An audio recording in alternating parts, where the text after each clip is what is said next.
Ibu Bapak yang dikasihi oleh Tuhan Yesus Kristus, kami atas nama Majelis Gereja Protestan di Indonesia bagian Barat, Jemaat Sola Gracia Bogor mengucapkan selamat beribadah secara online dalam ibadah keluarga hari Rabu tanggal 26 Agustus 2020.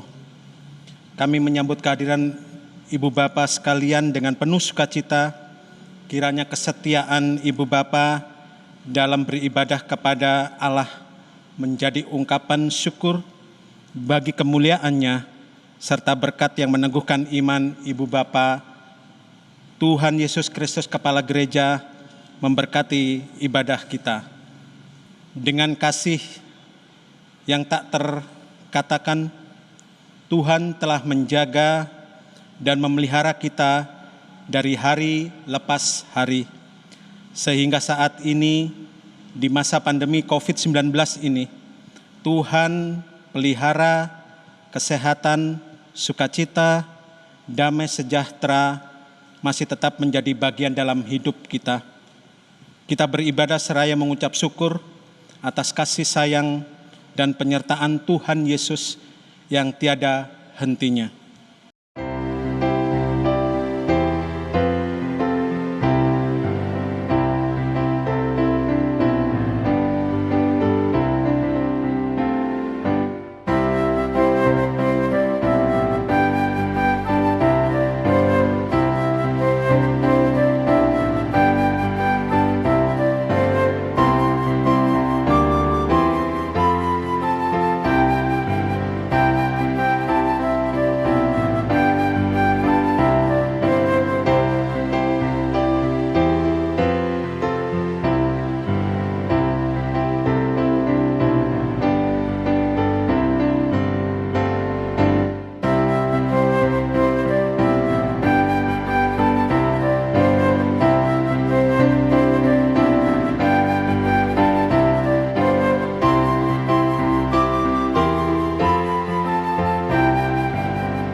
Mari kita berdoa.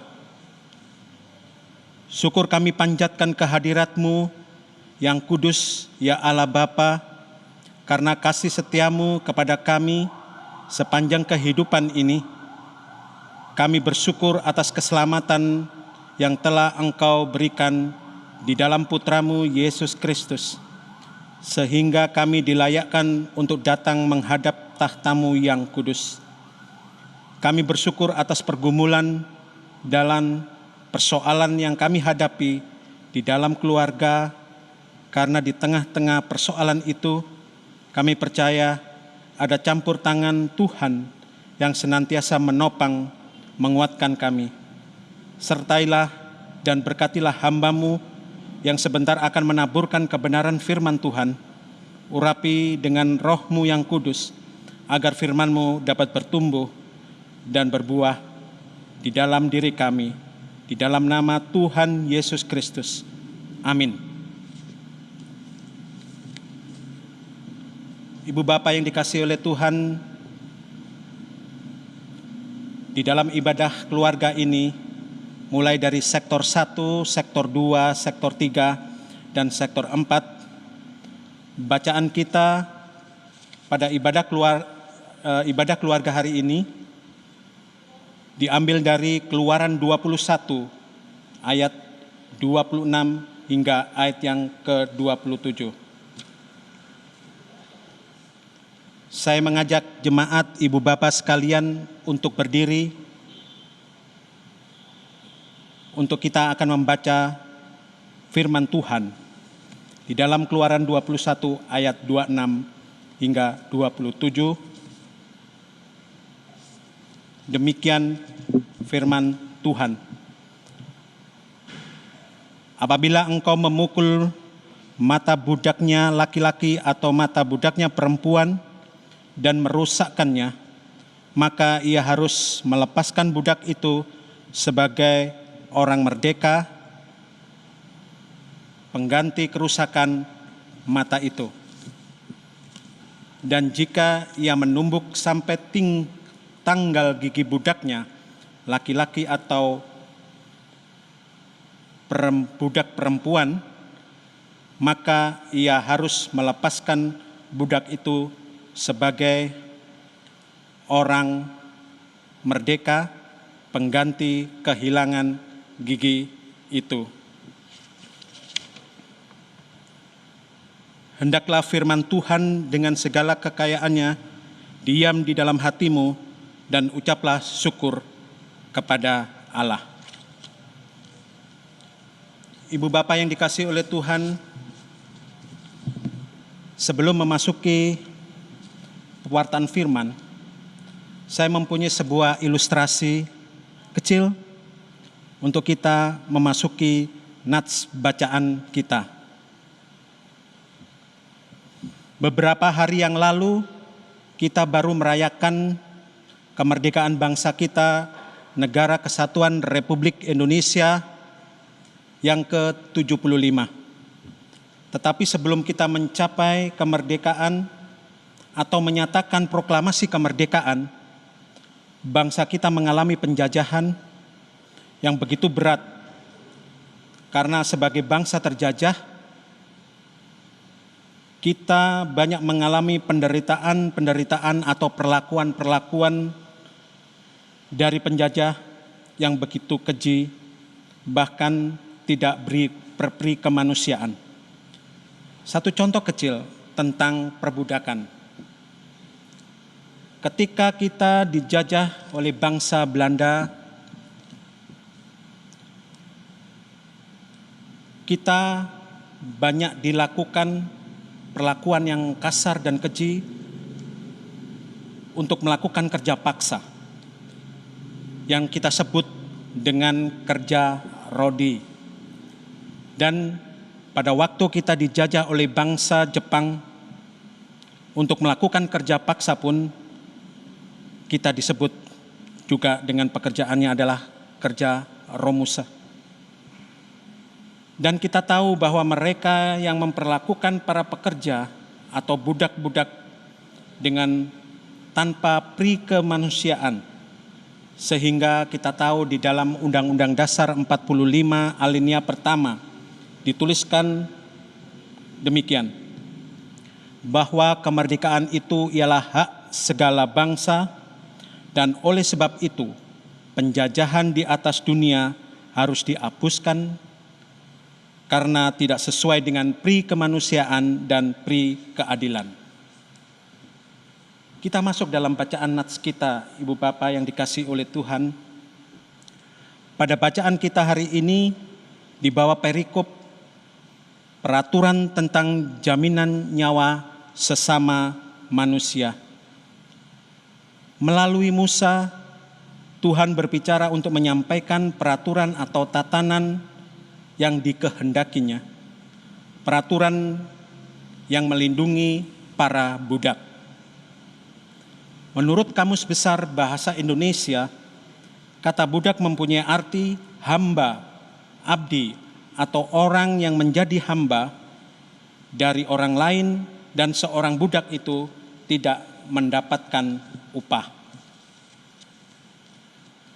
Perbudakan merupakan sebuah realitas sosial yang terjadi dalam kehidupan masyarakat di masa lalu, bahkan termaksud di dalamnya dalam lingkungan umat kepunyaan Allah, yaitu bangsa Israel. Siapa yang dikatakan budak pada masa itu? Yaitu orang-orang asing yang ditangkap dan kalah perang, atau orang Israel sendiri. Pertanyaannya, mengapa ini bisa terjadi? Hal-hal apa saja yang menyebabkan semuanya ini? Pertama, mereka lahir dalam keluarga budak atau karena mereka tidak dapat melunasi hutang-hutang mereka. Pada masa lalu seorang budak biasanya dianggap sebagai seperti sebuah barang milik sang tuan.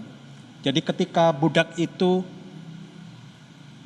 dimiliki oleh seorang tuan, maka sang tuan ini berkenan melakukan apa saja sesuai dengan kehendak daripada pemilik budak ini. Sehingga budak tidak mempunyai hak untuk membantah, apalagi untuk melawan. Dan mereka dianggap sebagai manusia.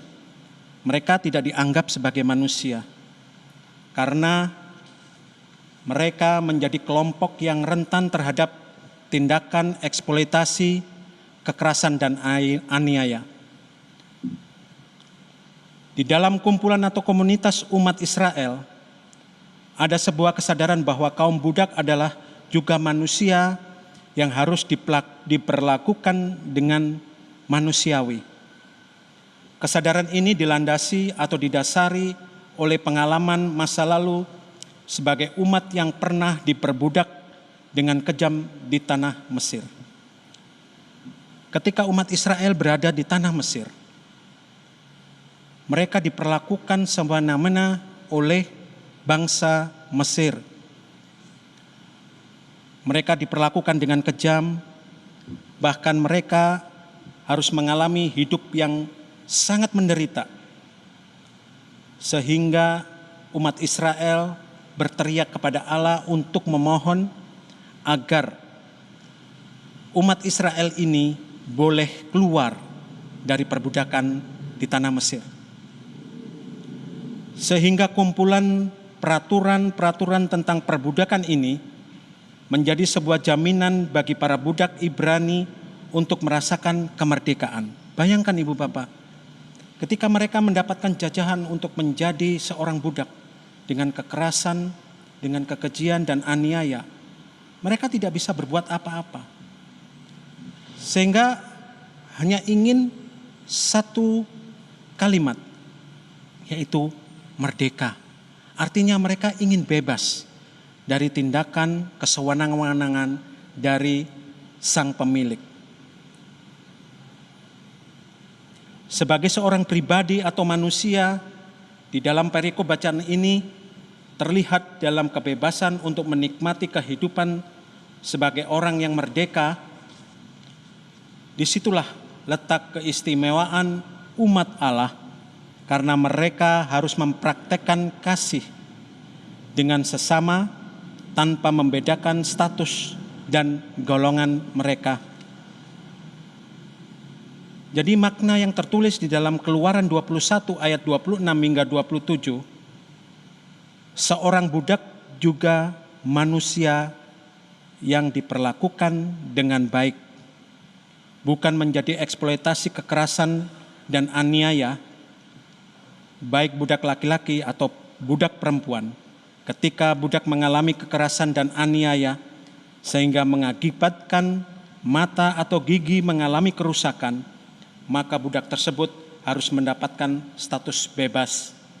Layaknya seorang budak yang telah bekerja selama 6 tahun, dibebaskan dari status sebagai budak dan menjadi orang merdeka.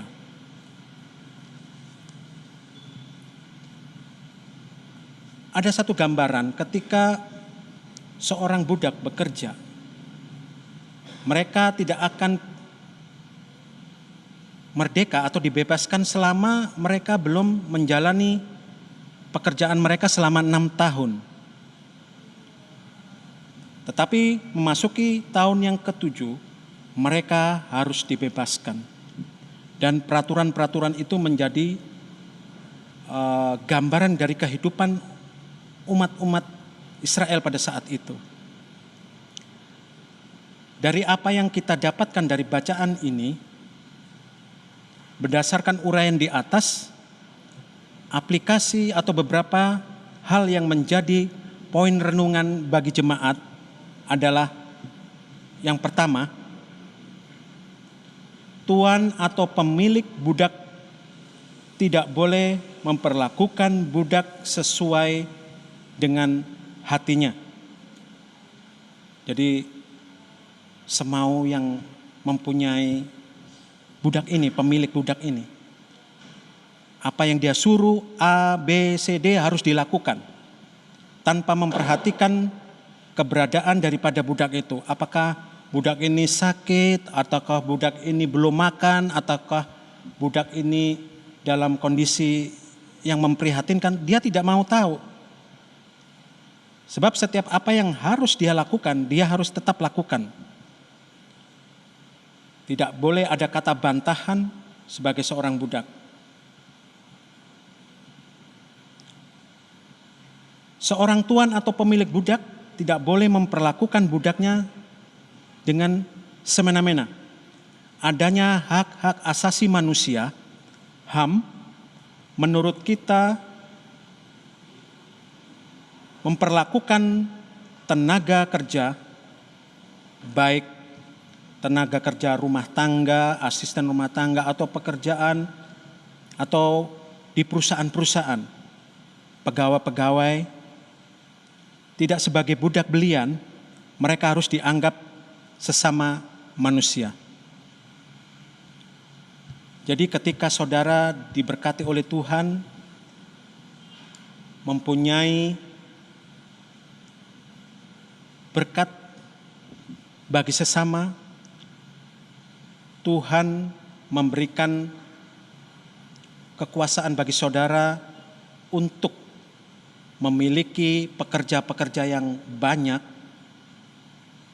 seperti perusahaan-perusahaan besar. Lalu ibu bapak atau saudara-saudara mempunyai pegawai, asisten rumah tangga atau pembantu rumah tangga sekalipun, perlakukanlah mereka sebagai manusia, bukan seperti barang.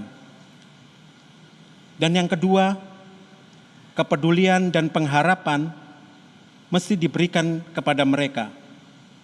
Mengapa kepedulian dan pengharapan ini mesti harus diberikan kepada mereka? Dalam hal yang kecil saja. Contoh, dalam hal gaji atau pendapatan setiap bulan, hak dan kewajiban yang tidak sepihak, yang hanya menguntungkan majikan atau tuannya. Ini akan memberikan dampak yang sangat positif bagi pegawai, bagi para pekerja. Dia merasa diperhitungkan, mereka merasa dilindungi hak-haknya, mereka merasa dinaungi oleh perusahaannya, oleh tuannya. Dan ketika mereka sakit, ada perhatian dari perusahaan, ada perhatian dari tuannya. Sehingga mereka mempunyai suatu keyakinan dan kepercayaan, oh, ternyata Tuanku ini orangnya yang penuh kasih, orang yang mempunyai pengertian. Karena saya tidak hanya diambil tenaganya saja, tetapi saya juga dihargai sebagai manusia. Dengan demikian, peri kemanusiaan dapat dibangkitkan dalam rasa saling mengasihi, dapat ditumbuhkan dengan kebersamaan. Itulah maka yang lemah dapat ditopang. Sebelum saya mengakhiri ibadah singkat ini, di dalam ibadah keluarga secara online ini, ada pesan yang begitu indah bagi kita, bahwasanya kita harus menghormati sesama kita, siapapun kita. Kita tidak memandang dari golongan apa mereka, kita tidak memandang status mereka, kita tidak memandang dari keyakinan mereka. Tetapi ketika kita menjadi orang yang diberkati oleh Tuhan, kita boleh memberikan berkat, menyalurkan berkat itu kembali kepada sesama kita. Terlebih kita diberikan kepercayaan bagi Tuhan ketika kita mempunyai pembantu rumah tangga, kita mempunyai tukang sopir, kita mempunyai pegawai, kita mempunyai orang-orang yang boleh bekerja dengan kita. Jadikanlah mereka itu aset Jadikanlah mereka manusia yang sewajarnya sebagai manusia. Jangan diperlakukan mereka seperti barang ataupun binatang tanpa pri kemanusiaan. Sehingga nama Allah boleh dimuliakan di dalam Yesus Kristus. Sehingga ketika kita menyatakan kasih Allah di dalam kehidupan kita sebagai umat kepunyaannya, anak-anak terang, kita boleh menjadi berkat dan memuliakan nama Tuhan kita Yesus Kristus. Amin. Ibu Bapak yang dikasihi oleh Tuhan, mari kita tundukkan kepala untuk kita sama-sama akan berdoa syafaat. Dan pokok-pokok renungan di dalam doa syafaat ini mari kita sampaikan secara bersama-sama. Mari kita berdoa. Bapa yang terkasih, di dalam nama Tuhan Yesus Kristus kami mengucap syukur atas berkat kasih setia Tuhan, di mana ya Tuhan kami sudah boleh mendengar dan merenungkan kebenaran firman Tuhan di dalam bacaan kebenaran firman-Mu ini ya Tuhan. Kami yang terbatas sudah boleh Tuhan berkati sehingga kami boleh mengerti akan kehendak-Mu ya Tuhan. Dan kiranya Tuhan kami lebih bisa melakukan kembali atas kebenaran firman-Mu ini. Bapa yang terkasih, di dalam nama-Mu ya Tuhan Yesus Kristus, kami juga berdoa bagi setiap jemaat-Mu dari sektor 1, 2, 3, dan 4 yang sudah boleh sama-sama merenungkan kebenaran firman Tuhan ini, juga Tuhan berkati. Dimanapun mereka berada ya Tuhan, agar kuasa Tuhan tetap setia di dalam kehidupan mereka. Di dalam mereka bergaul akrab dengan masyarakat mereka. Bahkan dalam setiap tindak tanduk mereka ya Tuhan, Tuhan berkati. Dijauhkan dari mara bahaya. Bahkan senantiasa Tuhan tuntun dalam kehidupan hari lepas hari, dimanapun mereka berada. Terima kasih Tuhan Yesus. Di dalam pokok doa ini juga Tuhan kami berdoa bagi pergumulan dunia, bangsa dan negara kami untuk menghadapi COVID-19. Engkau ya tahu ya Tuhan, COVID-19 ini telah banyak merenggut nyawa, bahkan tatanan kehidupan sosial kami, bermasyarakat kami, porak-poranda ya Tuhan. Tapi kami yakin percaya ya Tuhan, bagi setiap orang yang beriman, ketika kami boleh menghadapi penderitaan dan persoalan yang dihadapi, tidak ada jalan yang selamat ataupun tidak ada jalan keluar. Ketika kami boleh menyebut nama Tuhan Yesus Kristus, pasti ada jalan keluar, pasti ada kemerdekaan, pasti ada kesembuhan. Untuk itu Tuhan kami pertaruhkan bangsa dan negara kami, bahkan dunia ini dalam menghadapi COVID-19 ini di dalam tangan Tuhan Yesus Kristus. Kiranya Tuhan Engkau berikan kemampuan, Engkau memberikan kekuatan bagi setiap kami, terkhusus para medis ya Tuhan, dokter, para perawat, juga pasien-pasien yang menderita. Kiranya ya Tuhan Engkau berikan kekuatan bagi mereka, kesabaran bagi mereka, ketekunan bagi mereka untuk tetap setia, bertahan, bahkan mereka tetap senantiasa menjaga hidup mereka, senantiasa takut akan Engkau. Di samping kami juga akan tetap mencari vaksin maupun obat untuk virus COVID-19 ini ya Tuhan. Kiranya Engkau berkati setiap para medis untuk boleh menemukan ramuan-ramuan ini untuk bisa menangkal daripada COVID-19 ini. Bahkan di dunia ya Tuhan, Engkau berkati negara-negara ya Tuhan yang berusaha untuk mencari vaksin baru ini ya Tuhan, dan obat-obat untuk daripada COVID-19 ini Tuhan.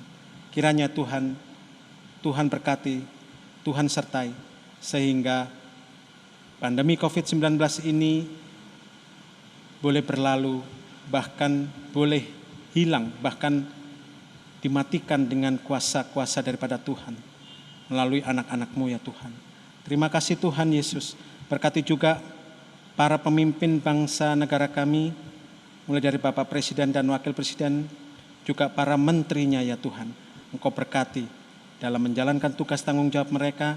Engkau berkati memberikan akal budi dan hikmat bagi mereka, sehingga mereka boleh menjalankan tugas tanggung jawabnya dengan takut akan Engkau.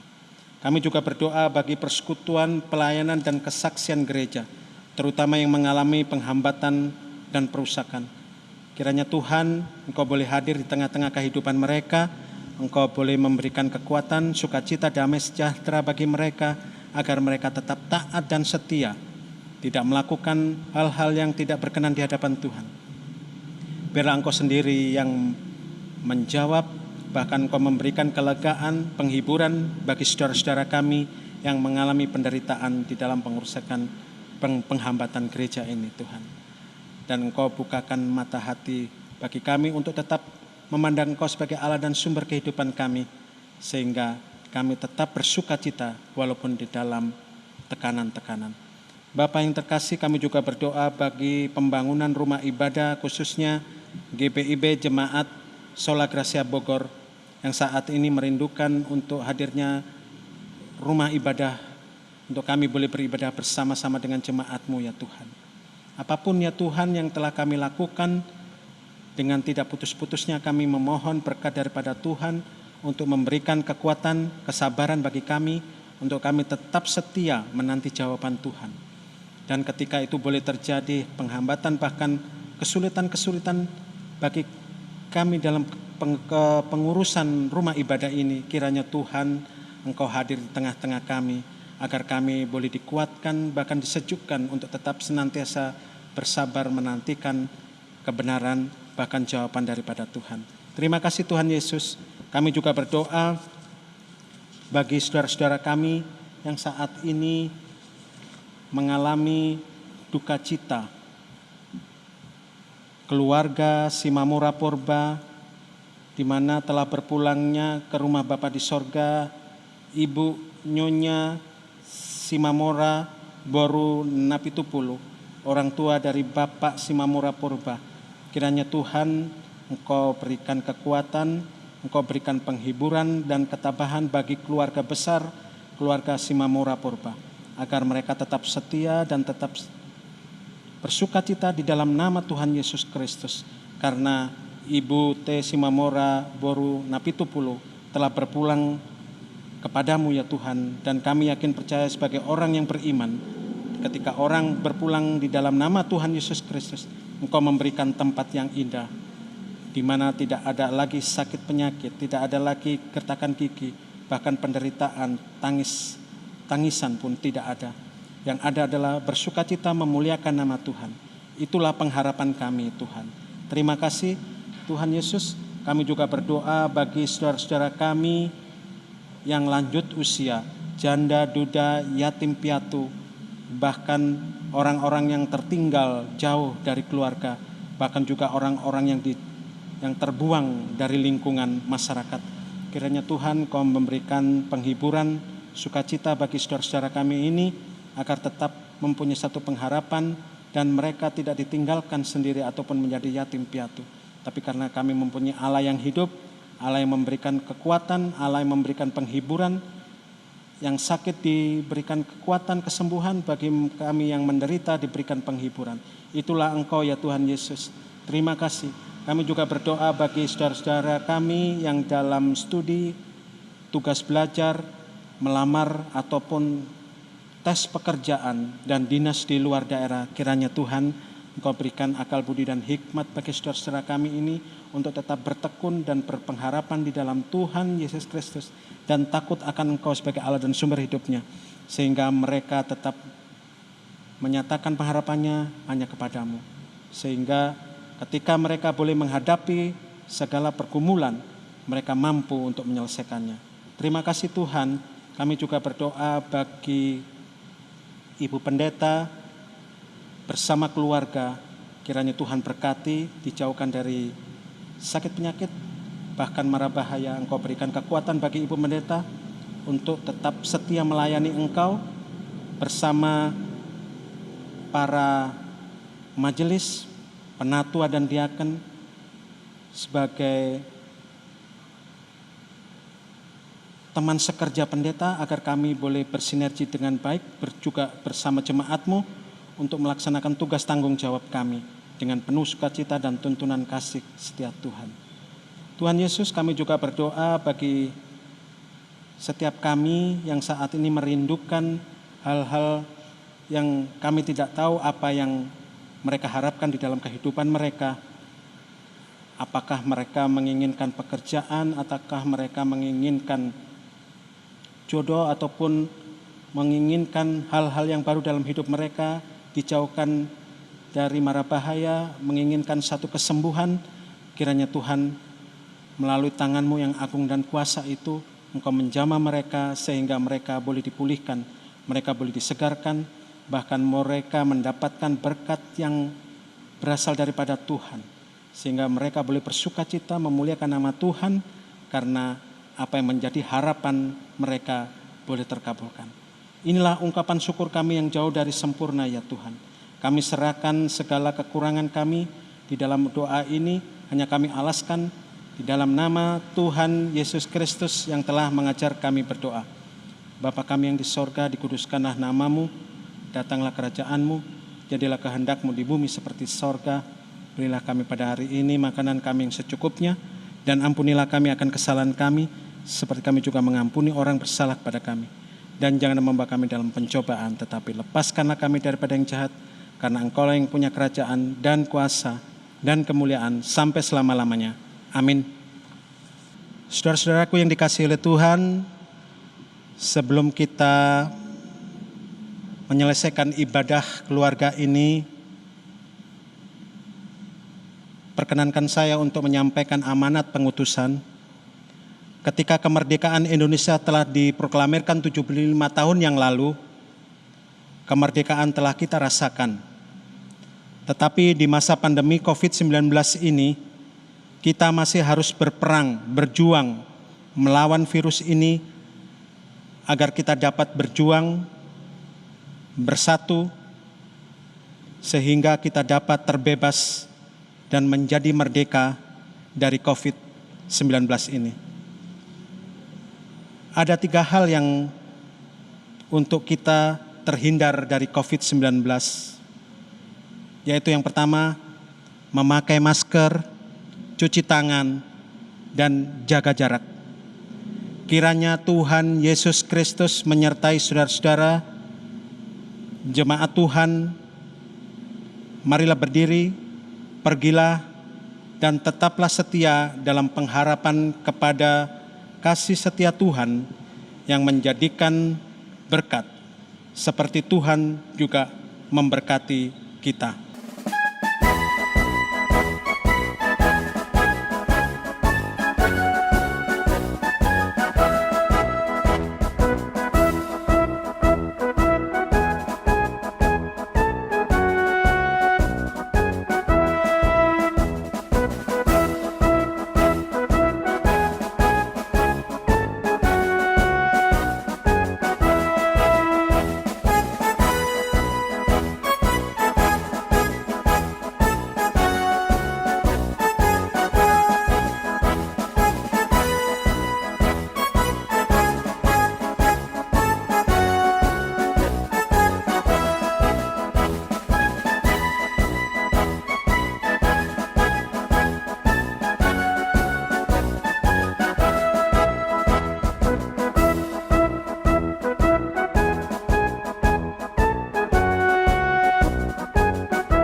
Angkatlah hati dan arahkanlah pikiranmu kepada Tuhan, serta terimalah berkat-Nya. kasih karunia Tuhan Yesus Kristus dan kasih Allah dan persekutuan Roh Kudus menyertai saudara-saudara sekalian. Amin.